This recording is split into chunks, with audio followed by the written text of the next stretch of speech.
First ever factory outlet Mukunda jewellery KPHB Kothapet Khammam Somajiguda Hanamkonda. Jai Srikrishna. Andal తిరువడిగళే శరణం. ఈరోజు చాలా ముఖ్యమైనటువంటి పాశురంలోకి ప్రవేశించాం. నాకు తెలిసి కొంతమంది అసలు ధనుర్మాసం అంటేనే ఈ రోజు కోసం ఎదురు చూస్తూ ఉంటారు. అంత విశేషమైనటువంటి పాసురం, ముఖ్యమైనటువంటి పాసురం. ఎందుకో తెలిసిన ఈరోజు అంటే అంత ఇష్టం? ఈరోజు చేసే ప్రసాదం యొక్క రుచి అలాంటిదన్నమాట. ఎవ్వరు జీవితంలో ఒక్కసారి తిన్నా కూడా దాన్ని వదిలిపెట్టలేరు. అదేమిటో విచిత్రం, ఈ పాయసానికి ఈరోజే అలాంటి రుచి వస్తుంది. మళ్ళా ఇదే పదార్థాలు వేసి రేపు చేసినా నిన్న చేసినా ఇలా ఉండదు. అది అండడం వారి దయనేమో. ఈరోజు మాత్రమే అలాగా ఉంటుంది. చాలా ఆలయాలలో వాళ్ళందరూ కూడా తమిళనాడు నుంచి అయ్యంగార్లను పిలిపించుకొని ఈ ప్రసాదాన్ని ప్రత్యేకించి చేస్తారనమాట. అటువంటి దివ్యమైనటువంటి ప్రసాదం. ఆ ప్రసాదం పేరు కూడా కూడారే ప్రసాదం అని అంటారు. ఎందుకు? ఈ పాశురం, ఈరోజు పాశురంలోని మొదటి పదం కూడారై అని ఉండడం చేత ఈ ప్రసాదాన్ని కూడా కూడారై అని అంటారనమాట. ఆ కూడారే పాయసం, కూడారే ప్రసాదం, 108 గంగాళాల్లో ప్రసాదం ఇలాగే చెప్తారనమాట. సరే, ఆ విశేషాలన్నీ చెప్పుకుందాం పాశురాన్ని చెప్పుకున్న తర్వాత. కూడారై వెల్లుం సీర్ గోవిందా, கூடாரை வெல்லும் ஷீரு கோவிந்தா, உன் தன்னை பாடிப்பறை கொண்டு யாம் பெருஷெம்மானம், நாடு புகழும் பரிசினால் நன்றாக சூடகமே தோல்வலையே தோடே செவிப்பூவே பாடகமே என்றனைய பல்கலனும் யாமணிவோம், ஆடை இடுப்போம் அதன் பின்னே பால் சோறு, மூடனை பெய்து முழங்கை வழிவாரா, கூடியிருந்து கிளிரிந்து ఏలోరెంబావాయ్.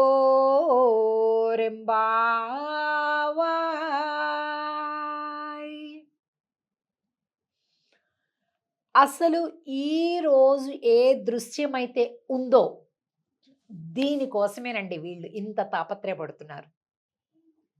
స్వామికి ఎదురుపడ్డారు. మీకేం కావాలమ్మా అని అడుగుతున్నాడు. మాకేమీ అవసరం లేదయ్యా, నేను చూడటానికే వచ్చాము అని సిగ్గు విడిచి చెప్పలేకపోతున్నారు. వాళ్ళని కాసేపు మరి ఉడికించడం అలవాటు కదా మన కృష్ణయ్యకి. అందుకని ఎందుకు వచ్చారు అని అడుగుతున్నాడు. ఏదో ఒకటి కోరుకునే కదా ప్రభువుల దగ్గరికి ప్రజలు వస్తుంటారు. అలాగే మీకేం కోరిక ఉంది చెప్పండి, ఏం కావాలి చెప్పండి, నేను అన్నీ ఇస్తా, ఏం కావాలి చెప్పండి, నేను అన్నీ ఇస్తా అంటున్నారంట కృష్ణ భగవానుడు. అంటే ఒక మంచి శృంగార భరితమైనటువంటి ఒక కాన్వర్జేషన్, సంవాదం అనుకోవచ్చు మనం ఈవేళ పాశ్రంలో కూడా. స్వామిని కీర్తిస్తున్నారు. ఈరోజు ఏం పేరు పెట్టి పిలుస్తున్నారు తెలుసునండి ఈ పాశ్రంలో? గోవిందా. స్వామికి చాలా ఇష్టమైన పేరంట గోవింద అని. అంటే ఏంటి? గోవులను కాచుకునేవాడా అంటే చాలా ఇష్టం అంట. నువ్వు పరబ్రహ్మవేతో వాయుమాని భూతాని జాయంతే అనుజాతాని జీవంతి యత్ప్రయంత విషం విషంతి తద్విజ్ఞాసత్వాదం పురుష సూక్తం, శ్రీ సూక్తం, ఆది ఇది వేద మంత్రాలు అలా పెట్టిన పెద్ద బ్రహ్మాండమైన పరమాత్మవి అంటే పెద్ద ఏమి ఇష్టం ఉండదంట. గోవుల్ని కాసుకునేవాడా, గోపికలు చీర పట్టుకొని లాగేవాడా, వెన్నకుండలు పగలగొట్టినవాడా, అలా అంటే స్వామికి చాలా ఇంట్రెస్టింగ్గా ఉంటుందంట, చాలా ఇష్టం అంట. ఎందుకంటే అవన్నీ బోర్ అయిపోయినాయి ఆయనకి. ఇది ఇష్టం అంట.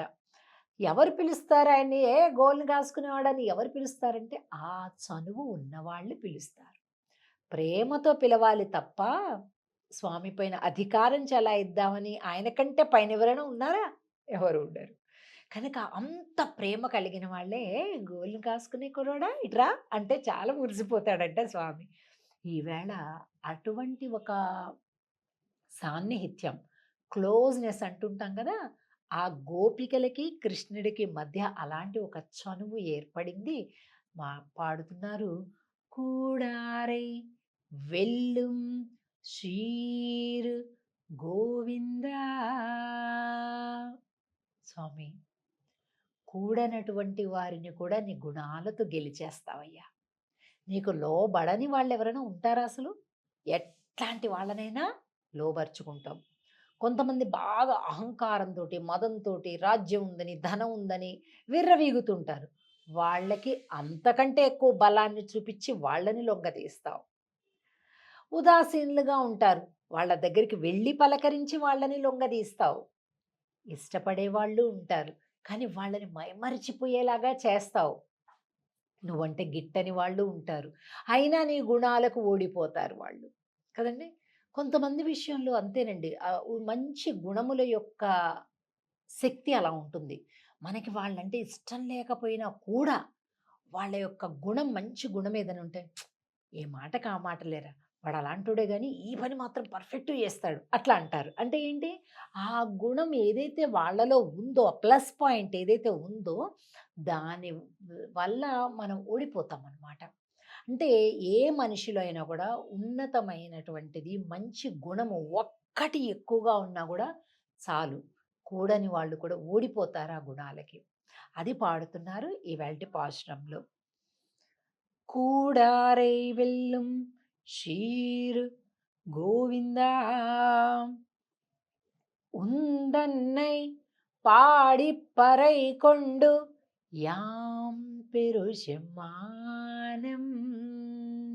మేమెందుకు వచ్చామంటే మాకు పెద్ద పెద్ద సన్మానాలు కావాలి. ఎలాంటి సన్మానం కావాలో తెలిసినా అస్సలు ఈ భూమి మీద అటువంటి సన్మానం ఎవరికీ జరగకూడదు. మాకే కావాలి. అలాంటి సన్మానం నీ నుంచి మాకు కావాలి అని అడుగుతున్నారు. నాడుపు కజుంపరిసినాల్ నన్రాగా సూడగమే తోల్వలయే తోడే సెవిప్పూవే. స్వామి మాకు ఇక్కడ చెవి కమ్మలు కావాలి. ఈ పైన చెవి పూలు అంటారు అవి కావాలి. తోల్వలయే భుజాలకు అలంకారం అరవెంకీలు కావాలి. చేతులకి కంకణాలు కావాలి. వేళ్ళకి ఉంగరాలు కావాలి. అలాగే నడుముకు వడ్యాణాలు కావాలి. మెడలో పెద్ద పెద్ద హారాలు కావాలి అని అంటున్నారు. కాళ్ళకు కడియాలు కావాలి. పల్ కలనుం యా మణివోం ఆడే எடுப்போம் அதன் పిన్నే పాల్సోరు. మొత్తం సర్వాభరణాలన్నీ కూడా ఎంత విశేషమైనవంటే ఇంకెవరికి ఉండకూడదు అలాంటి జ్యువెలరీ. అవన్నీ మాకు కావాలి స్వామి. పెట్టుకొని ఏం చేయాలో తెలుసా? అదన్ పిన్నే పాల్సోరు మూడనై పెయిదు ముజంగై వజివార. నీతోని కూర్చొని ఈ మధురమైనటువంటి పాయసాన్ని భుజించాలి. ఎలాగా? బాగా నెయ్యేసి, జీడిపప్పులేసి, బాదాములేసి, కిస్మిస్లేసి, గుమ్మడి గింజలేసి, అన్ని పిస్తాలేసి, అతి భోగ్యంగా కొద్దిగా బియ్యమేసి, పెసరపప్పేసి చేసినటువంటి ఆ పాయసాన్నం ఏదైతే ఉందో ఆవు పాలు, ఆవు నెయ్యితోటి ఇలా పోస్తుంటే ఘుమ ఘుమలు వెదజల్లుతుంటుంటే కిందకి కారుతుంటే నాలిక పెట్టి మోచేయి కింద నుంచి అక్కడ నాకుతూ నీ పక్కనుండా నీ చేతిది మేము నాకాలి. పాయసం అంతా మా చేతిల్లో ఒకళ్ళు కుడిమి ఎడమ లేదు. చదువు ఉన్నవాడు చదువు లేనివాడు లేదు. స్త్రీ భేదం పురుష భేదం లేదు. అంత రసాస్వాదం చేయాలి. అలాంటి ఆనందం నీతోని కావాలి అని అడిగితే స్వామి అనుగ్రహించి ఒక్కొక్క గోపికకి ఒక్కొక్కడు తానే అయ్యి ఒక గోపిక ఒక కృష్ణుడు, మళ్ళీ మరొక గోపిక అదే కృష్ణుడు, మరొక గోపిక కృష్ణుడు, ప్రతి ఒక్కరి యొక్క కోరిక తీర్చినట్లుగా కూర్చొని అందరూ ఒక వృత్తాకారంలో రౌండ్ షేప్లో కూర్చొని ఇలాంటి పాయసాన్నాన్ని వనంలో కూర్చొని అడవిలో కూర్చొని గోవుల్ని పక్కన పెట్టుకొని భుజించారట. దీనికోసమే స్వామి మేము వచ్చింది అని చెప్తున్నారు. కనుక ఆండాళ్ తల్లి 108 గంగాళాలు, స్వామి నువ్వు గనుక నన్ను దగ్గరికి చేర్చుకుంటే నీకు 108 ఇలాంటి గంగాళాలతోటి ప్రసాదాన్ని పెడతానయ్యా అని మొక్కుకుంది. కానీ అమ్మవారు స్వామివారిలో లయమైపోయిన తర్వాత మరి మొక్కు తీర్చుకోలేదు కదా! అప్పుడు భగవద్ రామానుజుల వారు మా ఆండాళ్ తల్లి ఇలాగా అన్నది కదా! కాబట్టి నేను తీరుస్తాను అని తిరుమాలిరుంసోలై అనేటటువంటి దివ్యదేశంలో ఆ భగవద్ రామానుజుల వారు 108 గంగాళాలు ఈ పాయసాన్ని చేయించి స్వామివారికి నివేదన చేశారట. ఆండాళ్ తల్లి మహాపరవశించిపోయి భగవద్ రామానుజుల వారిని చెల్లెల కోరిక తీర్చినటువంటి అన్నగా గుర్తించి అన్నా అని ఆండాళ్ తల్లి విగ్రహం నుండి వాక్కు బయటకొచ్చింది అని పెద్దలు చెప్తారు. అందుకే భగవద్ రామానుజుల వారు ఆండాళ్ తల్లికి అన్నా అయ్యారన్నమాట. కాబట్టి ఈ పాశురం ఏదైతే ఉందో ఇంత వైభవం ఉన్నటువంటి పాశురం కనుక విశేష పాశురం, దీన్ని సేవించుకుందాం.